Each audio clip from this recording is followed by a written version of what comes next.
Bienvenido a un episodio que tocará tu alma y transformará tu perspectiva. Hoy tenemos el privilegio de hablar con Josué, un hombre cuya historia es un verdadero testimonio de superación y fe. Superó las cadenas de la drogadicción y los engaños del ocultismo, pero lo que realmente cambió su vida fue un encuentro personal con Jesucristo y la poderosa presencia de los ángeles de Dios. Prepárate, porque esta narrativa te cautivará de principio a fin. Joshua creció en un pequeño pueblo de Pensilvania, en un hogar marcado por el dolor y la ausencia de Dios. Su padre era violento, y aunque era un niño feliz, la realidad en casa era pesada. La familia nunca habló de fe, ni a favor ni en contra. No hubo iglesias, servicios, ni siquiera una boda o funeral que le recordaran que existía algo más grande. Dios era un completo extraño. Hasta que, un día, por casualidad, encontró una Biblia en casa. Curioso y apasionado por la lectura, empezó a hojear sus páginas. El libro del Génesis le fascinó, pero cuando llegó a las largas genealogías, se desanimó. Esto no puede ser solo eso, pensó, y cerró el libro. Solo volvería a abrirla 30 años después. La infancia de Joshua estuvo marcada por un clima de miedo constante. Además de la violencia de su padre, sucedió algo aún más oscuro. Sufrió abusos sexuales a manos de su propio abuelo. Y fue entonces cuando ocurrió su primera experiencia sobrenatural. Poco después del abuso, una fuerza siniestra se apoderó de él y lo hizo actuar de manera horrible. No entendía lo que estaba pasando, pero el terror era real. Hasta que, de repente, la presencia maligna desapareció. Aliviado, Joshua enterró el recuerdo en lo más profundo de su memoria, sin sospechar nunca que había sido una verdadera posesión. A partir de entonces, algo dentro de él empezó a tirar de él en la dirección equivocada. La familia se mudó a Hawái cuando él tenía 10 años, después de que su madre finalmente abandonara a su padre. Allí, en un momento de rabia, creó un muñeco vudú de un compañero de escuela que le molestaba. Clavó bolígrafos a la muñeca, al día siguiente, descubrió que la niña había enfermado y faltado a clases durante 2 semanas. El miedo lo paralizó. Nunca volvió a hacerlo. Pero el episodio confirmó que había fuerzas sobrenaturales en acción y que no quería involucrarse con ellas. Aún así, la atracción por lo oculto persistió. Las tablas Ouija y prácticas similares le fascinaban, pero no tuvo otras experiencias notables hasta los 13 años. En ese momento, vivía en Washington y soñaba con trabajar en Nintendo como consultor de juegos, el trabajo soñado por cualquier adolescente, pasar el día jugando y asesorando a otras personas. Desesperado por conseguir el trabajo, hizo algo que nunca había hecho antes, oró. Dios, nunca te pedí nada, pero por favor ayúdame a conseguir este trabajo, suplicó. No consiguió el trabajo en Nintendo, pero sucedió algo mejor. Una empresa cercana, Squaresoft, creadora de sus juegos Final Fantasy favoritos, lo llamó para probar juegos. Lo contrataron como consultor y acabó trabajando en títulos legendarios como Chrono Trigger y Secret of Mana. Años más tarde, cuando Josué miró hacia atrás, se dio cuenta de que Dios no solo escuchó su oración, sino que la respondió de una manera mucho mayor de lo que podría haber imaginado. Dios siempre estuvo presente, incluso cuando Josué no se dio cuenta. En una ocasión, cuando apenas tenía 4 años, casi se ahoga en un lago. Estaba nadando cuando de repente perdió fuerzas y comenzó a hundirse. Cuando ya no quedaba esperanza, un desconocido lo sacó a la superficie. Joshua ni siquiera tuvo tiempo de agradecerle, el hombre desapareció tan rápido como apareció. Hoy está seguro de que un ángel fue enviado para salvarlo. De adulto, Joshua siguió una carrera en tecnología, e incluso trabajó en el ejército en Fort Huachuca, Arizona. Pero después de los ataques del 11 de septiembre, la reestructuración de la unidad lo dejó sin empleo. Sin rumbo, aceptó la invitación de su madre para ir a vivir con ella a Montana y ayudarla. Fue allí donde su vida daría un giro definitivo. Intervenir, incluso cuando no lo merecía. Porque, en el fondo, estaba perdida, no solo buscando respuestas, sino algo para llenar ese vacío que la experiencia sobrenatural había abierto en mi interior. El nuevo espiritismo me atrajo como un faro, prometiendo poder, sabiduría antigua y una conexión con fuerzas que apenas entendía. Pero como un náufrago aferrado a los restos del naufragio en lugar de a una balsa salvavidas, me estaba ahogando en algo que, en última instancia, solo me arrastraría más profundamente. Pasaron los meses y la sensación de ser observado, o peor aún, utilizado, comenzó a invadirme. Sueños extraños, visiones de sombras moviéndose en los rincones de las habitaciones, voces susurrando en idiomas que no reconocía. Al principio lo racionalicé, es solo Kundalini manifestándose, estoy evolucionando. Pero había algo malo en eso. Una presencia que no traía paz, sino una inquietud constante, como si siempre hubiera alguien un paso detrás de mí, esperando el momento adecuado para quitarme la alfombra de encima. Intenté ignorarlo, después de todo, los gurús decían que el despertar espiritual iba acompañado de pruebas.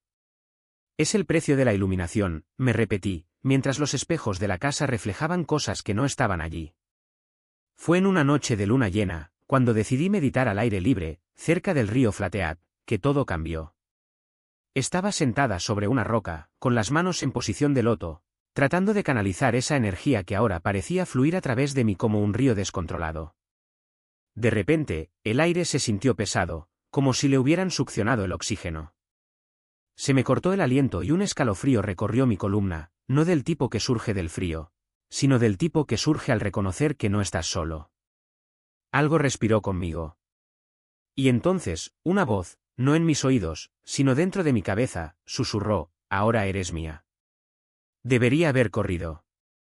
Debería haber gritado, orado, hecho cualquier otra cosa que quedarme allí, paralizada, mientras esa presencia se enroscaba a mi alrededor como humo. Pero en lugar de eso, sonreí. Porque en ese momento me sentí poderosa. Invencible. Como si finalmente hubiera encontrado lo que siempre había estado buscando, un propósito mayor, una conexión con algo más allá de este mundo. Sí, respondí, sin palabras, solo con el pensamiento. Soy todo tuyo. Fue el peor error de mi vida. En los días siguientes, la oscuridad no llegó de repente. Se filtró, como veneno en una herida abierta. Primero, estaban las pesadillas, no las ordinarias, sino aquellas en las que me despertaba con marcas de garras en los brazos o con la sensación de que algo me había mordido el alma. Luego vinieron las compulsiones, impulsos violentos, pensamientos que no eran míos, una ira que ardía como ácido en el pecho. Intenté convencerme de que era solo la energía Kundalini equilibrándose, pero en el fondo sabía la verdad. Algo se había instalado dentro de mí y no tenía intención de irse. Fue mi madre quien lo notó primero. No era religiosa, pero tenía un agudo instinto para el peligro, tal vez porque había criado sola a 3 hijos, tal vez por algo más. Una noche, me encontró en el patio trasero, hablando solo, con los ojos vidriosos y las manos temblorosas mientras intentaba leer el aura de los árboles. Joshua, dijo, con una firmeza que no admitía discusión, tienes que detener esto. Ahora. Me reí. Mamá, no lo entiendes. Esto es evolución. Es el siguiente paso de la humanidad. Ella me miró con una tristeza que hirió más profundamente que cualquier palabra. No es evolución, hijo.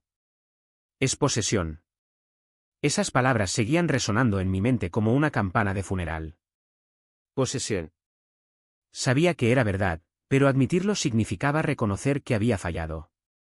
Que en mi búsqueda de respuestas había abierto la puerta a algo por lo que nunca debería haber entrado. Y ahora, por mucho que intenté cerrarla, el candado estaba roto. Fue entonces cuando recordé esa primera experiencia en el rancho, la luz, el amor, la certeza de que existía algo más grande. Si existió un Dios, ¿dónde estaba ahora? ¿Por qué me había abandonado a esa oscuridad? ¿O será que Él nunca me había abandonado? ¿Podría ser que incluso cuando elegí el camino equivocado, Él todavía estaba allí, esperando que regresara? La respuesta vino de un lugar inesperado.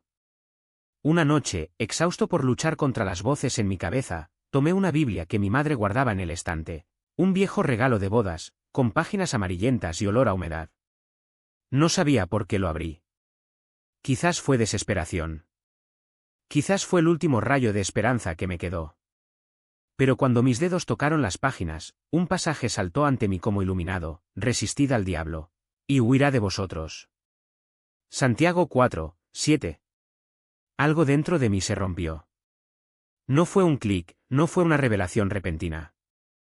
Fue como si se hubiera roto una presa y todo el dolor, todo el miedo, toda la vergüenza que había estado reprimiendo salieran a borbotones a la vez.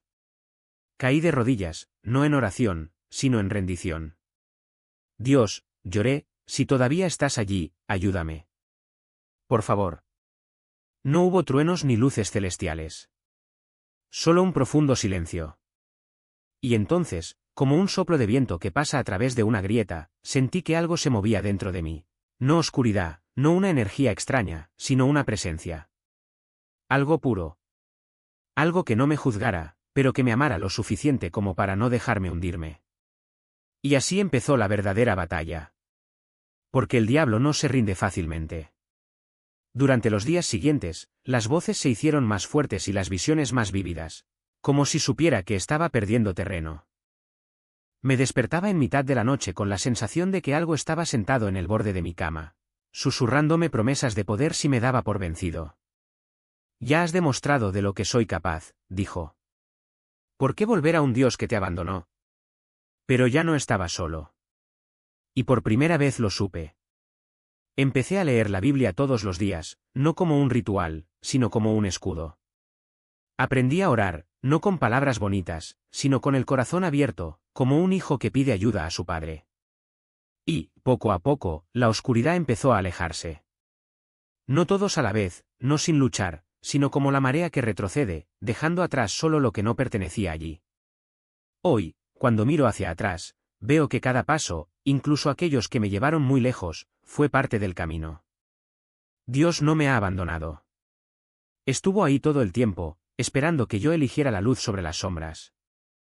Y cuando finalmente lo hice, descubrí que la verdadera fuerza no residía en poderes sobrenaturales ni en energías místicas, sino en algo mucho más simple, rendirse. Porque, al fin y al cabo, la batalla más grande no es contra el diablo.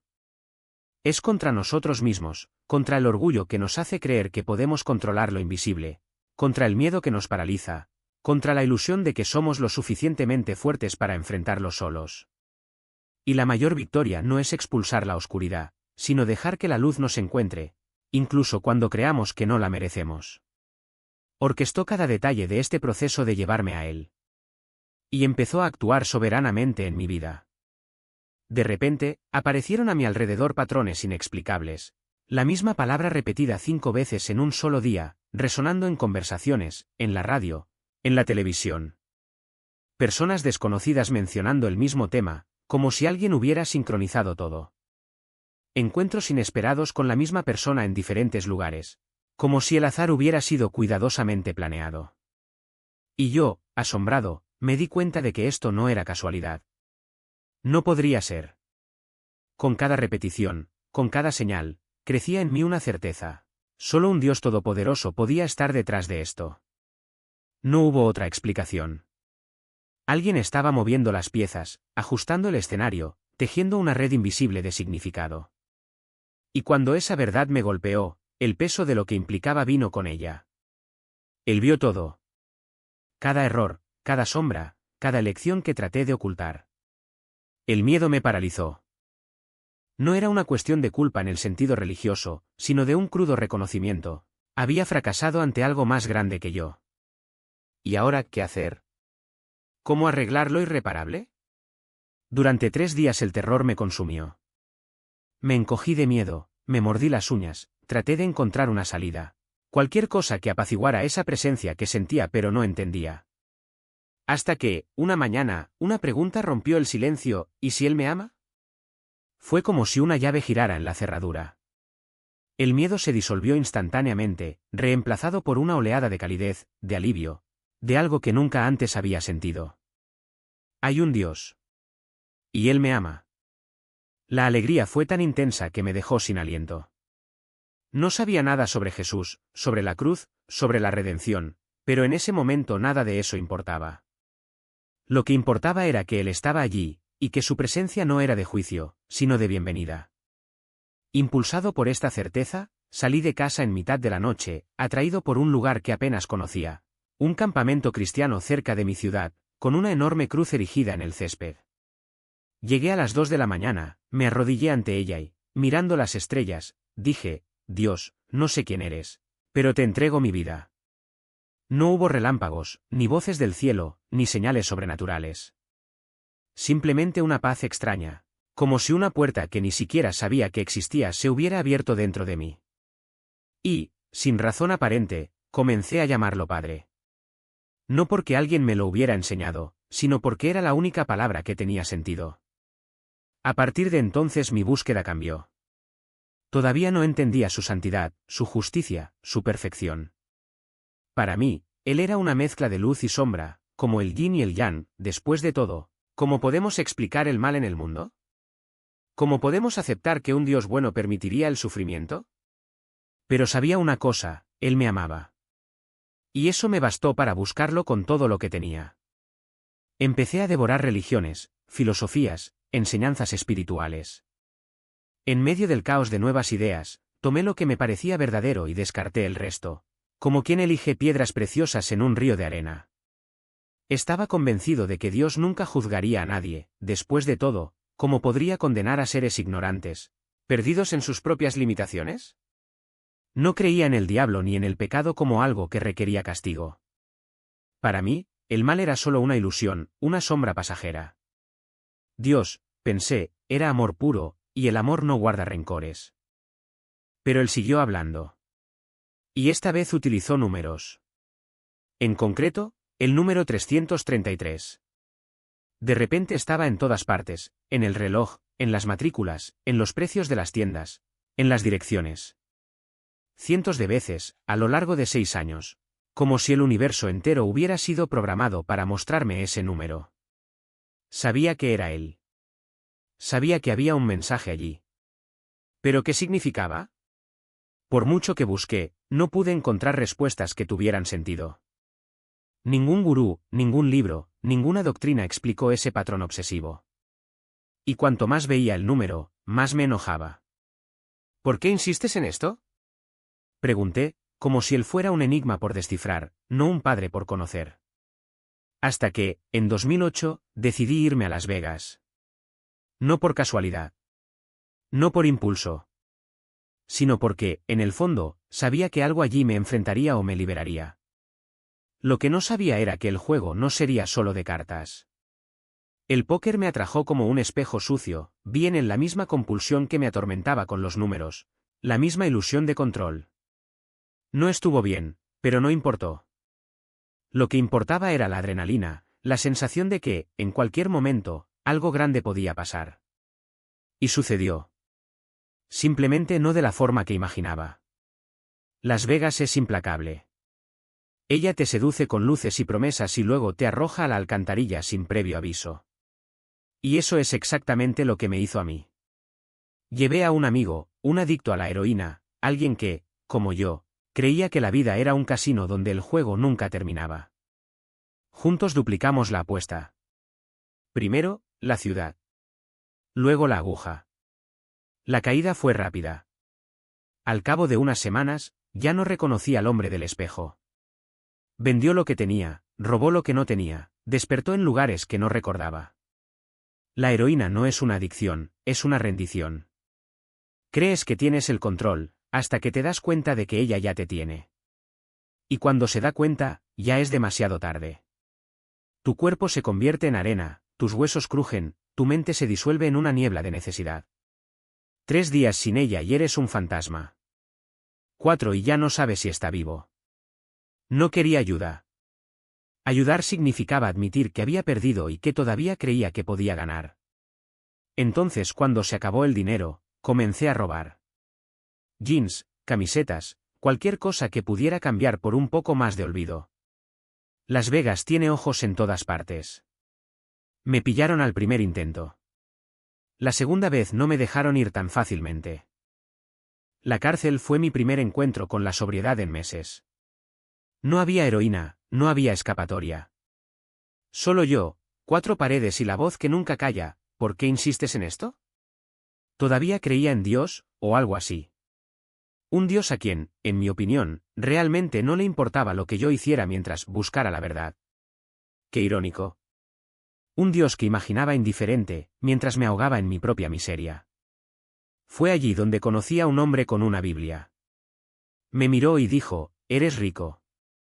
Me reí en su cara. ¿Rico? Ni siquiera tenía un lugar donde caer muerto. Pero él insistió. El padre viene a buscar al hijo para llevarlo de regreso a Jericó, la ciudad del tesoro. ¿Jericó? ¿Qué diablos significa eso? Salí de allí pensando que estaba loco. Pero las palabras quedaron. Cuando salí de la cárcel, con $80 en el bolsillo, dinero que mi madre había depositado para mí, solo pensaba en una cosa: volver al túnel, a mis amigos, a la aguja. Pero entonces, parado en la puerta de la prisión, estaba mi padre. Lo odié. Destruyó mi infancia, golpeó a mi madre, nos abandonó. Pero allí estaba él, como salido de un sueño. O una profecía. Había venido a buscarme. Y, contra todo mi orgullo, acepté. De camino al aeropuerto pedí ir al lugar donde guardaba mis cosas. Luego, en el túnel donde vivía. Mi padre asintió, sin sospecharlo. Solo quería una última oportunidad para escapar, para volver a la vida que conocía. Pero cuando llegué allí, mis amigos estaban a punto de usarlo. Y yo iba a hacer lo mismo. Fue entonces cuando sucedió algo. Una certeza, como un relámpago. Si honras a tu padre, honras a Dios. No era una voz, no era un pensamiento racional. Era una convicción tan fuerte que me paralizó. Podría elegir. Podría volver a la oscuridad o dar un paso hacia la luz. Elegí la luz. En el momento en que le dije no a la heroína, algo cambió. No fue gradual. Fue inmediato. Como si alguien me hubiera limpiado el alma y de repente todo lo que me detenía hubiera desaparecido. Mis amigos, esos mismos adictos, esos mismos perdidos, me miraban con una alegría que no tenía sentido. Me abrazaron, me felicitaron, como si hubiera ganado una batalla que ni siquiera sabían que estaban librando. Y lo tuve. Salí de ese túnel como un hombre libre. No porque hubiera dejado de consumir drogas, sino porque, por primera vez, había elegido algo más grande que mi propia destrucción. Mi padre me llevó a casa. Y, en ese momento, Jericó dejó de ser un enigma y se convirtió en un destino. Al mismo tiempo que estuve allí, físicamente. Era como si ella pudiera estar en dos lugares a la vez y yo, siendo ingenuo, lo encontré fascinante. Eso es poder, pensé. Esta es la conexión con lo divino. Pero lo divino que conocía era una versión distorsionada. Un espejo nublado que reflejaba solo lo que yo quería ver. Pasaron los días y esa casa se convirtió en un laboratorio de experimentos que yo no entendía. Ella me enseñó rituales, me mostró cómo cargar objetos con energía, cómo invocar fuerzas que ni siquiera podía nombrar. Encendí velas negras, dibujé símbolos en el suelo, repetí palabras en idiomas que no conocía. Y en el fondo sentí que algo andaba mal. No por miedo, sino por una inquietud que no podía explicar. Era como si, con cada nuevo hechizo, una parte de mí se apagara, como una vela consumida por su propio fuego. Una noche, después de un ritual particularmente intenso, tuve un sueño. O tal vez no fue un sueño. Era más real que cualquier cosa que hubiera experimentado jamás. Estaba en un lugar oscuro, pero no era oscuridad ordinaria, era una ausencia de luz que parecía respirar, que latía como un corazón enfermo. Y entonces algo se movió. No era una persona, no era un animal. Era una presencia, algo que no tenía forma, pero que me observaba. Y cuando sus ojos, si eran ojos, se posaron en mí, sentí un peso aplastante en mi pecho, como si todas mis mentiras, todos mis errores, todas las veces que había tomado el camino más fácil, estuvieran quedando expuestos todos a la vez. Desperté gritando, cubierta de sudor, con el nombre de Dios en la boca sin siquiera saber por qué. A la mañana siguiente le conté lo que había pasado. Ella se rió, como si yo fuera un niño asustado por una historia de fantasmas. Eso es solo tu miedo el que habla, dijo. Te estás acercando a algo grande y el miedo siempre viene antes que la revelación. Pero ya no le creí. No del todo. Había algo en sus ojos cuando hablaba de magia, una sombra que no había notado antes. Y por primera vez me pregunté, ¿qué pasa si estoy en el lado equivocado? Fue entonces cuando comencé a leer la Biblia nuevamente. No por fe, no por convicción, sino por desesperación. Necesitaba respuestas, y algo dentro de mí decía que estaban ahí, en ese libro que había dejado de lado. Abrí las páginas de Juan, como la primera vez, y allí estaba nuevamente él, el Padre, el Hijo, el Espíritu Santo. La Santísima Trinidad. Pero ahora, en lugar de una confirmación, sentí una advertencia. Como si Dios me dijera, estás jugando con fuego y el fuego no es tu amigo. Esa misma semana me pidió participar en un ritual diferente. Invoquemos algo más grande, dijo. Algo que nos mostrará el camino. Dudé. No por miedo, sino por la sensación de que si cruzaba esa línea, no habría vuelta atrás. Pero ganó la curiosidad. Y cuando llegamos al círculo, cuando se encendieron las velas y se pronunciaron las palabras, lo sentí. No fue ella. No fui yo. Era algo más viejo, más hambriento. Y cuando me miró, supe que no era un guía, no era un maestro. Era un depredador. Corrí. Salí de esa casa como si el mismísimo infierno me persiguiera, y tal vez así fuera. No paré hasta llegar a la casa de mi padre, donde caí de rodillas y lloré como un niño. No fueron lágrimas de alivio. Eran lágrimas de vergüenza. Porque, por primera vez, lo entendí, no era especial. No era un gurú, no era un elegido. Yo era simplemente un hombre perdido que había dejado una prisión por otra. Y la nueva era mucho más peligrosa que la anterior.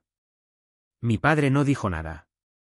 Simplemente me abrazó y me dejó llorar. Y en ese momento supe que la verdadera libertad no estaba en huir de Jericó, sino en elegir, de una vez por todas, a dónde quería ir. Al mismo tiempo. Lo más fascinante de ella era esa capacidad de existir en dos mundos simultáneamente, aquí, en la realidad tangible, y allá arriba, en su propio reino espiritual. Un castillo que ella misma había construido, o algo así. Su conciencia principal permaneció aquí, mientras que sus altares, o lo que fueran, gobernaban el lugar de arriba. Y ella experimentó todo al mismo tiempo. Podría viajar a cualquier rincón del mundo en un abrir y cerrar de ojos, como si el tiempo y el espacio no fueran más que ilusiones. Fue con ella que descubrí este tipo de cosas. Y cuanto más me sumergía, más me perdía. Recuerdo un día, en la ducha, que cerré los ojos para lavarme el pelo. Pero incluso con los ojos cerrados seguí viendo. No era una visión ordinaria, era algo más allá, como si mi tercer ojo se hubiera abierto de repente. Durante días vi a través de él, como si el mundo que me rodeaba fuera una proyección, una matriz de energías y símbolos. Estaba aterrorizada, pero también fascinada. Y, por supuesto, alimenté aún más mis ilusiones. Nos casamos en una ceremonia de ayuno de manos. Un ritual pagano en el que te atan las manos con cuerdas mientras las brujas a tu alrededor cantan palabras que nadie entiende realmente. Dios sabe lo que dijeron. Hoy renuncié a todo eso, pero no se puede negar, fue un espectáculo de locura. 20 brujas alrededor, invocando dioses y diosas, mientras tú estás ahí, atado, creyendo que era sagrado. También nos casamos tradicionalmente, si se puede llamar así, en una ceremonia unitaria universalista. ¿El más irónico? Todo el tiempo supe que Dios no quería esto. Lo sentí en mi pecho, una convicción que me quemaba por dentro. Pero lo ignoré. Porque, para completar mi ilusión, necesitaba reflejar su locura. Pensé que si hacía eso, todo encajaría. Entonces lo hice. El matrimonio duró aproximadamente un año. Para nuestro cumpleaños, hicimos un viaje espiritual a Montana para visitar a mi mamá. Luego fuimos a Seattle, donde tenía algunos amigos. Fue allí donde todo se vino abajo. Terminó ingresada en un hospital psiquiátrico durante meses. Estaba sola, sin rumbo, con mi perro en brazos. Cuando regresé a casa, encontré el lugar infestado de pulgas, miles de ellas en cada rincón. Me llevó días limpiarlo todo. Y cuando finalmente regresó, ya nada era igual. Me echó de casa, como si fuera un extraño. De todos modos, el matrimonio nunca había sido real. Era simplemente una pieza más del teatro espiritual que habíamos creado. Sin la ilusión, ya no había razón para que estuviéramos juntos. Fue en ese momento que Dios usó toda esa locura para mostrarme la verdad. Satanás la había usado para validar cada tontería que me susurraba. Y cuando me di cuenta de que sus creencias eran mentira, comencé a cuestionar las mías. De repente, me encontré en la calle, sin hogar, con mi perro y una mochila. Llamé a mi madre y le pedí ayuda. Ella dijo que podía darme la bienvenida, pero no había manera de recogerme. Yo estaba en Missouri y ella en Montana. Necesitaba encontrar una manera de llegar allí. Fue entonces cuando cayó la moneda. No eran solo sus creencias las que estaban equivocadas, las mías también estaban equivocadas. Y de repente todo quedó claro, necesitaba a Jesús. No como una idea lejana, sino como la única salida. Había leído la Biblia aquí y allá, entendí que Él era el camino, la verdad, la vida. Que sin Él estaba condenado. Y por primera vez tuve miedo del infierno. No fue una amenaza vacía, fue una certeza que me cruzó. En mi opinión, la elección era simple, entregar mi vida a Jesús o hundirme más profundamente en la mentira. No hubo término medio. Y por mucho que no quisiera admitirlo, sabía cuál era la respuesta correcta.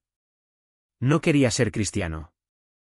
La vida que llevaba era más emocionante, o al menos eso pensaba. Pero todo fue un engaño. Y en el fondo, amaba más la verdad que el consuelo de una mentira.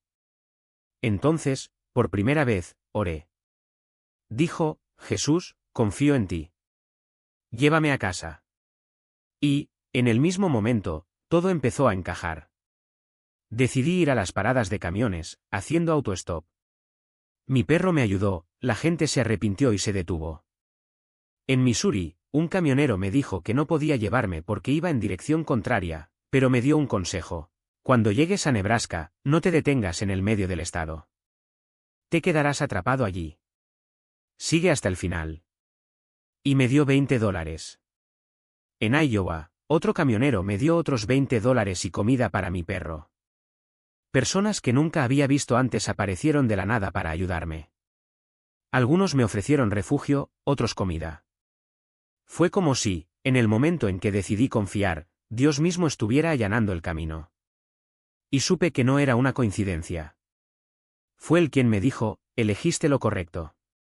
Que permanezcamos no contaminados por el mundo. Pero lo que encontré allí no fue eso. Era una religión vacía, llena de reglas, juicios, gente que se llamaba a sí misma cristiana pero que actuaba como si Dios fuera un jefe duro, no un padre amoroso. Recuerdo haber entrado en esa iglesia y sentir el peso de las miradas sospechosas. No fue lo mismo que había experimentado en Fresh Life, donde la gente me abrazaba, lloraba conmigo y celebraba mi transformación. Allí era como si yo fuera un proyecto a arreglar, no un hijo a quien amar. ¿Y lo peor? Ni siquiera me preguntaron sobre mi historia. Solo querían encajarme en un molde, como si la salvación fuera una cadena de producción. Pero no me rendí. Porque, a pesar de todo, sabía que Jesús era real. Había sentido su poder, su presencia, su voz. Entonces comencé a buscarme a mí mismo. Tomé la Biblia y la leí hasta altas horas de la madrugada, aunque no entendía todo. Recé sola, porque no tenía a nadie que me enseñara. Y, poco a poco, Dios me mostró que la iglesia no era un edificio, ni un grupo de personas perfectas, era su cuerpo, vivo, quebrantado, pero lleno de gracia. Fue en ese momento que conocí a una pareja que asistía a la misma iglesia, pero que, como yo, no encajaban en el sistema. Me invitaron a un grupo de estudio bíblico en casa y allí, por primera vez, sentí algo parecido a lo que había vivido en Fresh Life. No hubo liturgias complicadas ni discursos vacíos. Solo gente real, con dudas reales, que verdaderamente buscan a Dios. Y fue en este grupo donde aprendí algo fundamental: el cristianismo no se trata de seguir reglas, sino de relaciones. Pero no todo fue fácil. Todavía llevaba las marcas de mi pasado, las heridas, las adicciones, la vergüenza. Y por mucho que quisiera cambiar, a veces sentía como si estuviera luchando contra una corriente. Fue entonces cuando Dios me recordó algo que ya sabía pero que necesitaba escuchar nuevamente: te basta mi gracia, porque mi poder se perfecciona en la debilidad. Y, por primera vez, entendí que no tenía que ser perfecto para ser amado. Entonces comencé a abrirme. Le conté mi historia a algunas personas y, para mi sorpresa, no me juzgaron. En cambio, me abrazaron. Y así fue como Dios empezó a usarme, aún con todos mis defectos. Porque, al final del día, Él no elige a los capaces, Él da poder a los elegidos. Y hoy, mirando hacia atrás, veo que cada paso, desde ese día que hice autostop en medio de la nada hasta el momento en que emergí de las aguas del bautismo, fue parte de un plan más amplio. Un plan que no dependía de mi fuerza, mi sabiduría o mi perfección. Un plan que solo necesitaba mi entrega. Y si estás leyendo esto y te sientes perdido, destrozado o solo, debes saber una cosa: Dios no espera a que estés listo. Solo espera que digas sí. Porque al final la historia no se trata de lo que tú hiciste, sino de lo que Él ya hizo por ti. Tratando de entender lo que significaba, algo dentro de mí gritó: esto no es solo un sueño. Es una advertencia. Es un llamado. Y, de hecho, Dios se apresuró a confirmarlo. Fue en una tarde normal, mientras leía la Biblia en silencio, que una voz clara, no audible, pero inconfundible, resonó en mi espíritu: el tiempo se está cumpliendo. Seréis probados, pero no seréis destruidos. Porque yo ya he preparado el camino. En ese momento comprendí que la religión no era el problema. El problema era confundir actividad con fidelidad. Me había convertido en un trabajador incansable dentro de un sistema que, en el fondo, no daba frutos. No hubo cambios en vidas, no hubo un soplo del espíritu moviéndose entre las personas, solo rutinas, programas, expectativas vacías. ¿Y lo más aterrador? Ni siquiera me di cuenta. Estaba tan ocupado haciendo que me olvidé de estarlo. Olvidé que el Evangelio no es un manual de reglas, sino una invitación a una relación viva con el Dios que resucitó de entre los muertos. Pero Dios no me dejó allí. Comenzó a mostrarme, poco a poco, que la verdadera iglesia no es un edificio, ni un conjunto de doctrinas, ni una jerarquía de líderes intocables. La verdadera iglesia es un pueblo que ama, que perdona, que se arrepiente, que predica la cruz con valentía y vive como si el reino ya hubiera llegado. Y, sobre todo, un pueblo que hace discípulos. No espectadores. No consumidores de culto. Sino seguidores de Cristo que reproducen lo que recibieron. Fue entonces cuando comencé a cuestionarlo todo. ¿Por qué nadie se convirtió en esa iglesia? ¿Por qué se mencionó el Evangelio de pasada, como un detalle, y no como el centro de todo? ¿Por qué la gente salía de los servicios de la misma manera que entraba, vacía, cansada, sin esperanza? Y, lo más importante, ¿por qué yo mismo, a pesar de todo mi servicio, me sentía tan lejos de Dios? La respuesta fue como un puñetazo en el estómago, porque estaba sirviendo a un sistema, no a Jesús. Estaba siguiendo las tradiciones, no el espíritu. Buscaba la aprobación humana, no la voluntad del Padre. ¿Y qué es peor? Ni siquiera sabía que estaba perdida. Pensó que estaba en el camino correcto solo porque seguía las reglas. Pero Dios, en su misericordia, no me dejó en esa ilusión. Me sacó de mi zona de confort. Me arrancó de las estructuras que me retenían y me lanzó a algo mucho más grande, una dependencia total de Él. Y fue entonces cuando todo cambió. No porque me haya vuelto más fuerte, más sabio o más santo, sino porque finalmente entendí una verdad simple. Dios no necesita mi habilidad. Necesita mi disponibilidad. Hoy miro hacia atrás y veo que cada paso, incluso los más dolorosos, fue parte de un plan perfecto. Confusión, desilusión, incluso rebelión momentánea, todo me llevó a un lugar donde solo quedaba una opción: la confianza. Confía en que Él es fiel, incluso cuando las circunstancias griten lo contrario. Confía en que su palabra es verdadera, incluso cuando la religión la distorsiona. Confía en que, al final, no son mis obras las que me salvan, sino la obra que Él ya completó en la cruz. Y si usted, como yo, alguna vez se ha sentido atrapado en sistemas que agotan su fe en lugar de nutrirla, si alguna vez se ha cansado de tratar de agradar a Dios con actuaciones vacías, si alguna vez se ha preguntado si hay algo más que rituales y programas, sepa una cosa: Dios lo está llamando.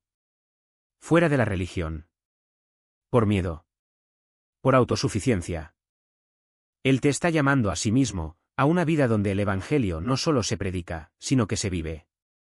Donde la gracia no es un concepto, sino una realidad que transforma. Donde el amor no es un discurso, sino una acción que llega a los perdidos, sana a los quebrantados y libera a los cautivos. La pregunta no es ¿qué puedes hacer tú por Dios?, sino ¿estás dispuesto a dejar que Él haga algo por ti? Porque al final la historia no se trata de lo que tú construyes, sino de lo que Él ya construyó. No se trata de lo que tú mereces, sino de lo que Él ya ha logrado. Y lo único que te pide es que digas sí, no una vez, sino todos los días. Un sí que abre las puertas a lo sobrenatural. Un sí que rompe cadenas. Un sí que, incluso en los momentos más oscuros, declara, no conozco el camino, pero confío en el guía. Porque no es un título, ni un cargo, ni una estrategia humana. No se trata de lo que puedes hacer, sino de quién eres en Él. Y quién eres en Él no es una teoría, es una realidad que Él ya compró con su sangre. No es algo que se gana con esfuerzo, sino algo que se recibe cuando finalmente dejas de luchar y simplemente te rindes. ¿Alguna vez te has parado a pensar que Dios no busca superhéroes?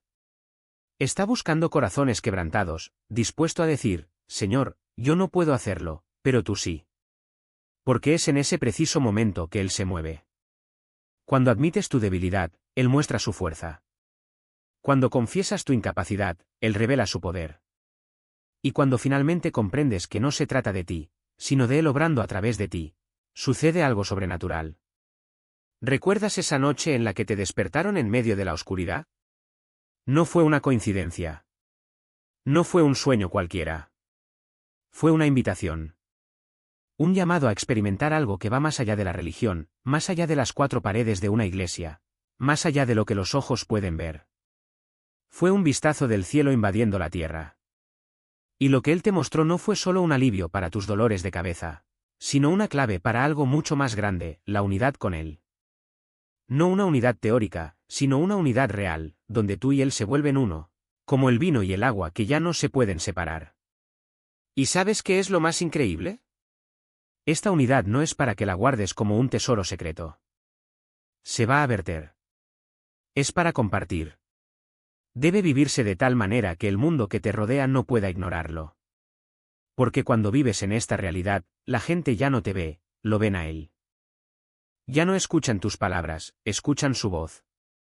Y así comienza el renacimiento. No con grandes eventos, no con campañas millonarias, sino con un corazón que dice, Señor, aquí estoy. Haz de mí lo que tú quieras. ¿Alguna vez has sentido el peso de esta verdad? ¿Te has dado cuenta de que el avivamiento no es algo que haces, sino algo que recibes cuando finalmente te rindes por completo? Porque Dios no está esperando que seas perfecto. Él está esperando que estés disponible. Y cuando dices sí a esa disponibilidad, sucede algo extraordinario. Las olas del océano que Él te mostró comienzan a moverse. Estas no son olas ordinarias. Son olas de gloria. Olas de poder. Olas que barren ciudades, naciones y continentes enteros. Pero aquí está la pregunta candente, ¿estás dispuesto a ser esa persona? No la persona que tiene todas las respuestas, no la persona que nunca falla, sino la persona que, incluso en medio de la duda, incluso en medio de la lucha, incluso cuando todo parece imposible, ¿todavía elige confiar? Porque es en este lugar de entrega donde Dios encuentra espacio para actuar. Es en este lugar de no sé cómo, pero sé que tú sabes que Él logra lo imposible. Y no nos equivoquemos, el resurgimiento ya ha comenzado. No es una promesa para el futuro, es una realidad por ahora. No está esperando un momento perfecto, una circunstancia ideal. Él te está esperando.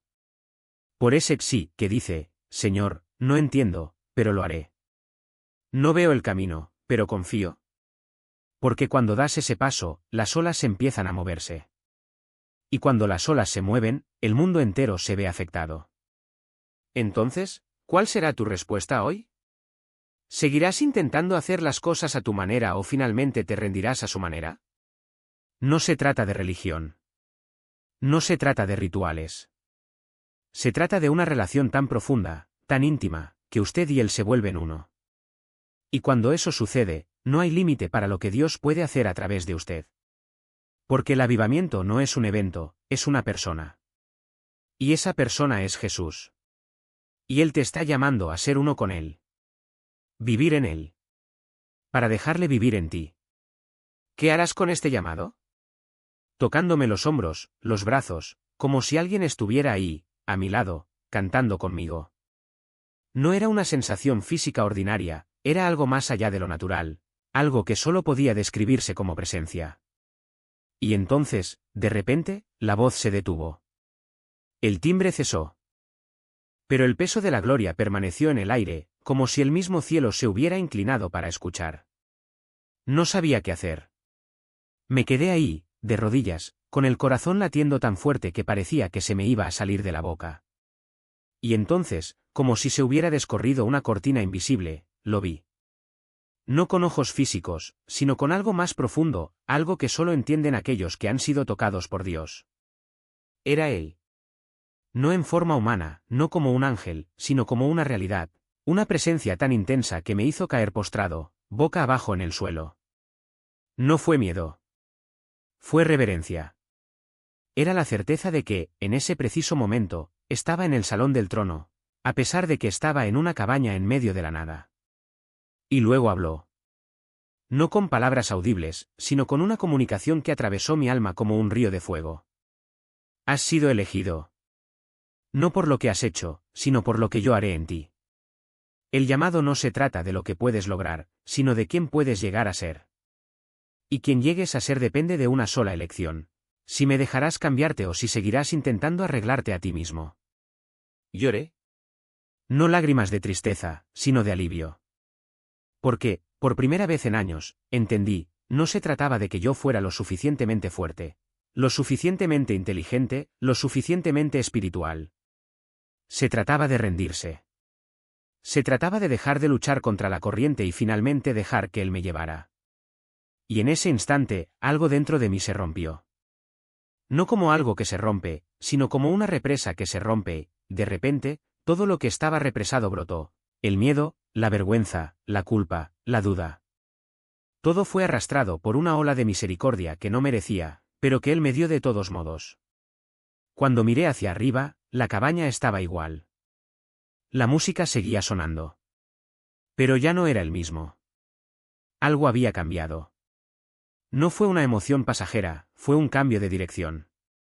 Ya no vivía para Dios. Estaba viviendo en Él. Y esa es la diferencia entre religión y relación. La religión dice: haz esto, sé así, logra aquello. La relación dice: déjame amarte. Déjame cambiarte. Déjame vivir a través de ti. Y entonces fue cuando lo supe: el avivamiento no es un evento. No es una campaña. No es un movimiento. El avivamiento es una persona. Y esa persona es Jesús, vivo, presente, activo, rompiendo cadenas y restaurando lo perdido. Él no está esperando que usted se arregle usted mismo. Él está esperando que te rindas. Porque es en la entrega donde se encuentra la verdadera fuerza. Es en la debilidad que su poder se perfecciona. Y es en el abandono donde descubres que nunca estuviste solo. Entonces vuelvo a preguntar: ¿qué vas a hacer con este llamado? ¿Seguirás intentando arreglarte a ti mismo o finalmente dejarás que él haga el trabajo? Porque la promesa no es que las cosas se pondrán fáciles. La promesa es que, con él, serás imparable. Y eso comienza con una elección. Hoy ha sido usado por Dios de manera paralela al poder que él reveló a finales de 2016. Y cuando escuchas una palabra como esa, no es solo un informe del pasado, es una invitación al futuro. Un futuro que ya se está escribiendo, pero que exige una respuesta por vuestra parte. Porque Dios no está esperando que seas perfecto para actuar. Está esperando que digas sí. Que sueltes las excusas, los miedos, las dudas que susurran que esto no es para ti o que ya es tarde. La verdad es que Él no elige a los capaces, Él da poder a los elegidos. Y si estás escuchando esto ahora es porque Él ya te ha elegido. Imagínese por un segundo: ¿qué pasaría si esta profecía no se tratara solo de Hawái, sino de usted? ¿Y si el volcán que entrará en erupción no es solo una montaña de lava, sino el fuego que Dios quiere encender dentro de tu corazón? Porque el avivamiento no comienza con multitudes, comienza con uno. Con alguien que decide que ya no vivirá a la mitad. Con alguien que, incluso en medio del caos, elige creer que Dios tiene el control. Y aquí está la parte más sorprendente: no es necesario entenderlo todo para obedecer. No es necesario tener todas las respuestas para dar el primer paso. Porque Dios no te ha revelado el final de la historia, solo te ha pedido que confíes en el siguiente capítulo. Y este capítulo comienza cuando dejas de preguntar ¿por qué yo?, y comienza a declarar ¿por qué no yo? Entonces te vuelvo a preguntar, ¿qué vas a hacer con esa palabra? ¿Seguirás esperando una señal mayor, un milagro más evidente, una confirmación más clara? ¿O finalmente reconocerás que esto, este momento, esta voz, esta convicción, es la señal? Porque Dios no está jugando al escondite contigo. Él se queda con los brazos abiertos y dice, ven. Incluso si estás destrozado. Incluso si has fracasado. Incluso si no sabes cómo. Ven. Y cuando vengas, sucederá algo extraordinario. No porque tú seas fuerte, sino porque Él lo es. No porque usted tenga todas las respuestas, sino porque Él las tiene. No porque lo merezcas, sino porque Él lo eligió. Y esa elección, tu rendición, es lo que cambiará todo. Así que hoy, ahora mismo, en este mismo segundo, tienes que tomar una decisión. Puedes seguir mirando hacia atrás, a las derrotas, a las dudas, a lo que no funcionó. O puedes mirar hacia adelante, a lo que Dios ya ha preparado, a lo que ha prometido, a lo que está esperando que digas sí. Porque el avivamiento no es un evento, es una persona. Y esa persona es Jesús. Y Él te está llamando a ser parte de la historia que Él está escribiendo. No como espectador. No como alguien que simplemente se entera de ello. Pero como protagonista. Entonces, ¿qué será? Está buscando algo que coincida con lo que Él me mostró en 2016. La fuerza que estaba disponible cuando estuve unida a Él es indescriptible. Si me hubieran ofrecido al mundo entero abandonar esa presencia aunque fuera por un segundo, me habría reído en la cara de cualquiera que se hubiera atrevido a sugerir eso. Era algo completamente nuevo, completamente hermoso. Y lo más impactante fue darme cuenta de que el Señor quería eso, que quería estar tan cerca de nosotros. Yo, que antes vivía inmerso en la religión, veía a Dios como algo lejano. Nunca imaginé que su amor fuera tan profundo como para querer unirse a nosotros de esta manera. Pero es verdad. Y es de esta unión de donde surge el poder. Eso es lo que acabamos de leer. Juan 5:23 dice, yo en ellos, y tú en mí, para que sean perfectos en uno, y para que el mundo sepa que tú me enviaste, y que los has amado como a mí. Amén. Entonces, al cerrar hoy con esta poderosa palabra profética, ¿cómo le gustaría animar a aquellos que están en la brecha para este avivamiento? Para mí, he estado pasando por un tiempo de prueba, de refinamiento, una fase oculta donde parece que Dios no está haciendo mucho. No es que Él no esté hablando, es que no hay grandes movimientos visibles en mi ministerio. Y sé que muchos de los que Él está llamando a este avivamiento están viviendo algo similar, un lugar escondido de preparación. La tentación es pensar que hicimos algo mal, que fallamos. Pero quiero decirte que si te sientes así, no es verdad. No estás siendo castigado, sino preparado. Y lo que Dios más quiere es que obedezcas con valentía, sin preocuparte por los resultados, sin ansiedad por cómo resultarán las cosas. El Señor me ha sacado de tantas situaciones imposibles, donde no había salida humana, solo su provisión, solo su momento perfecto. Esperad su tiempo, porque ya viene. Lo más importante es que estés en la posición correcta. Justo antes de venir aquí, por ejemplo, fui a un campamento bíblico y no tenía más ropa que un bañador. Así que bajé a la reunión de todos modos. Y estando allí, escucharon acerca de una visión, una ola gigante acercándose a una isla. Y lo que la mujer vio fueron personas en tablas de surf, posicionadas en el mar, esperando esa ola. Eso es lo que necesitas ser. No fuerces nada. No intentes que esto suceda. Simplemente esté en el lugar de espera, listo, preparado. Manténgase en posición. Confía en que Él está obrando, incluso cuando todo parezca tranquilo. Y es precisamente en este silencio que Él actúa en ti. No es un castigo, es una preparación. Y cuando llegue la ola, estarás ahí, en el lugar indicado, en el momento indicado. Ahora déjame orar por ti. Padre Celestial, te doy gracias por este tiempo. Oro por todos los que escuchan este testimonio. Espíritu Santo, te pido que encuentres a cada persona que realmente quiera conocerte, de la misma manera que tú me encontraste a mí. No te estaba buscando. No sabía que estabas allí. Pero tú te inclinaste, Señor, y en un solo momento sacudiste mi mundo y transformaste mi vida. Y tú has hecho esto tantas veces, Dios. Señor, derrama tu espíritu sobre el sediento, sobre la tierra seca. Te exaltamos por la cruz, por la muerte que pagó el precio de nuestros pecados, por la resurrección que nos dio vida. Aquí es donde encontramos la salvación, en el nombre de Jesús, cuya sangre es el único pago que aceptas.